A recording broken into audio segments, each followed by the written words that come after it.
It freaked me out. I thought that I had lost this baby. Hey everyone, and welcome back to the Fortitude Fix. I hope you're well. My name is DaShanna, and in today's video, I'm going to be sharing with you my 3-month pregnancy update. So this is going to cover weeks 9 through 12, which is about the 3rd month of pregnancy. If you want to follow this journey of pregnancy with baby number 2, go ahead and look for the playlist that I'll have linked down below where I'm doing all of these monthly updates. So if you missed the first one, I will go ahead and link it up here in the iCards as well as down below in the description for you to take a look. I am pregnant right now with baby number 2. This is our 2nd pregnancy, and I have a 1-year-old named Nova who will be 20 months old when this baby arrives. So I will have 2 under 2, y'all, for a couple of months before Nova turns 2. So make sure you're subscribed because I am just so ready to share and probably overshare, but I've been going through a lot if you've caught up on any of my most recent videos, and I have just been needing and loving this outlet and this platform that I have and the community that I have built here. So thank you all so much for being here and watching this video. I do have sickle cell disease type SC hemoglobin. I have a large fibroid that is subserosal, so it is not inside of the uterus, it is not inside of the uterine wall, it is literally just protruding outside, and it's not affecting this pregnancy, it's not affecting the baby, and it did not affect my previous pregnancy either. That's why I didn't have a myomectomy, or I did not remove the fibroid. So we'll be updating you all a bit more on that throughout these videos, but for right now, let's go ahead and pick up where we left off and start talking about week 9. In week 9 of pregnancy, this is right around when Nova started walking. So Nova started kind of being a lot more mobile at this point, and guess what, y'all? Guess what? My husband was gone. So my husband was gone. He works from home the majority of the time, and then he goes into the office maybe like once a month or so for the entire week. And so he will be gone from literally like 7 in the morning to 7 at night. And I was working from home as well with Nova, with everything that was going on with my mom at the time, and she's becoming more mobile. So that was really interesting. I really didn't feel pregnant that week. It was kind of one of the weeks where I forgot I was pregnant just because there was so much going on. So this pregnancy, I have not had really any morning sickness or anything of the sort. So there was no nausea really, especially during this week. I was really just in go mode and just trying to get everything together, from taking care of Nova during the day, from working to figuring out meals with my husband, to taking my mom and checking in on her and conversing with her husband and things like that. So there was a lot going on this week, and I think it was one of those weeks I really forgot that I was pregnant. Okay, so let's get into week 10, because week 10 gets a little interesting. This is the week that I had my NIPT test. And this was a blood test to determine if there were any disorders or things that we wanted to know about this baby ahead of time. We did choose to find out the sex of the baby during this particular early blood testing. The first time with Nova, we did not choose to find out this early. We waited until the anatomy scan. So here is 10 weeks. I'm going in to give the blood. It's like a little kit that they give you when you check in at your like OBGYN nurses station. They'll give you this, you take that to the lab, and then it's like, you know, they do the vials of blood and they send it off to wherever it goes, and then it comes back with your results. I went to do that, but since I was due for my like pregnancy blood work anyway, we just did it all together at once. So I did the regular pregnancy blood testing as well as the NIPT test, and so it was a total of 10 vials of blood. And if you've watched any of my videos before with pregnancy with Nova, or if you know a little bit about sickle cell, I feel like they're always taking blood, and they're always taking like extra blood for extra tests, and a lot of people don't necessarily have that many vials of blood taken. But because of my inherited blood disorder, they test a lot of different things within my blood. So it was 10 vials of blood. I do have some clips from that visit. Obviously, you know, you're gonna see them take my blood. So if you're not really into needles or anything like that, it's not super close up or super graphic, but I just wanted to let you all know I am gonna insert that footage here. I had Nova with me. I totally forgot to mention this. This was the week, so week 9, my husband was working in the office all day, right? 12-hour days, etc., then traveling an hour and some change back and forth. This week in week 10, he's gone. He's on a work trip. He is out of the state. He's on the other side of the country, y'all. He went to New York for a business trip, and I was home alone with the baby 24/7, and I didn't have any assistance or any help, which honestly made me feel good because I was worried about it, but it also made me feel like, you know what, I got this. Like, I'm her mother. Like, we're gonna do this together. I'm taking walks with Mocha, with Nova in my arm, and because she wasn't fully walking, you know, she was still kind of like, you know, scared of walking on the ground outside and scared of plants and bushes, so that's a whole nother thing. But anyway, I was, you know, walking Mocha while she's napping and like staying in range of the monitor and making all the food and cleaning up all the mess and giving all the baths and doing all the bedtimes and wake ups and all of that. So it was a very busy week, and I was home with Nova, just the two of us girls, and we made it work. So I give myself a pat on the back. I am proud of myself. I was very nervous,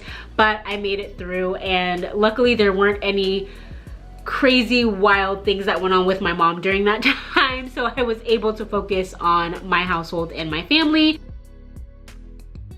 Okay, so here we are in week 11. My husband came back at some point during week 11. Y'all, I don't know, it was a lot happening. So week 11, husband comes back. I literally cleaned the entire house. I like mopped the floor, swept, vacuumed, did laundry. I just felt extremely fatigued, but for some reason this week I wanted to like clean because I felt like the week prior I was letting things kind of just build up, and I wanted to just get the house back to normal, whatever that is. I received a phone call to join this program at the hospital that we use for like women of color and Black women specifically, to join this group about pregnancy and centering and all of that, which is cool.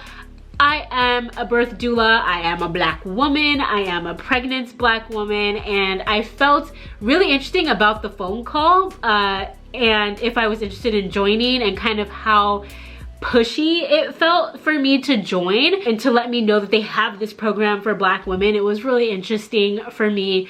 But I looked up the program and it seems really great, and I think it's an amazing, amazing opportunity for those who are new to this field, to those, this is their first pregnancy, to those who may not be aware of the disproportionate health outcomes for Black women, pregnant Black women, and our Black children. And it's just very interesting stuff, heartbreaking stuff, but also very important to know and to be able to advocate for yourself.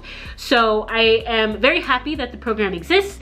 I just felt at the time I could not take on another thing in my life to go to or be accountable to. So I did not end up joining, but I am grateful for the opportunity and to know that that program exists, to then be able to tell others about it. I also received a message in my online portal about the test that I took the week prior, and I'm gonna put the note here, but essentially it freaked me out. It freaked me out. I thought that I had lost this baby. It literally said that the test didn't show any results due to a lack of fetal cells, and I just didn't know how to take that. I thought that I was no longer pregnant. I thought that I was going to have to deal with miscarriage and whatever that meant for my body at the time, and I just cried out in like Lord, like what else could possibly be going wrong right now? Like I'm dealing already with the most exciting thing of like being pregnant and expecting a new baby, but also dealing with the hardest thing and watching my mom be sick and everything that comes with that. And I just could not bear something like this, and I was freaking out. So the way that my doctor worded this message, I was far gone, okay? I was so far gone. And luckily, my husband is who he is. God knew what he was doing, but he was able to kind of jump in and say, hey, we don't know anything. Let's just redo the test like they're saying. Let's not get too, you know, bogged down in what this could mean. Let's just redo it. The results were essentially inconclusive, and they wanted me to redo the NIPT test again. So I will do that. That leads me up to week 12, and that is when I did the redo for the NIPT test. So in week 12, I go to retake the test, and they do the blood work again, and then it's so funny because I remember my doctor asked if I wanted a call from genetics this go round in this pregnancy, but I said no because my genetics aren't changing.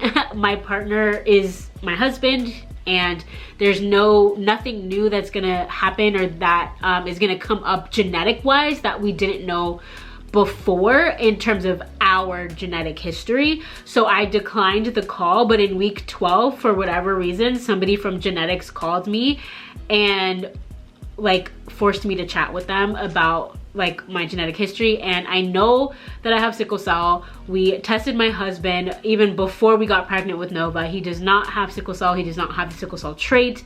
It is just me. He does not have anything else that could potentially affect our little one. And so I felt a little aggravated that I needed to have this conversation when I declined in the first place. And so I think this, on top of getting that call about the censoring pregnancy twice, I think I got that call about if I heard about it and if I want to join it, and then now being called about genetics when I told them that I didn't need to talk to genetics. Like, I was getting a little aggravated. I felt like I wasn't being listened to, and I felt like I was going to start punching back respectfully, but I didn't like that you didn't listen to what I said, right? I said no, you did it anyway.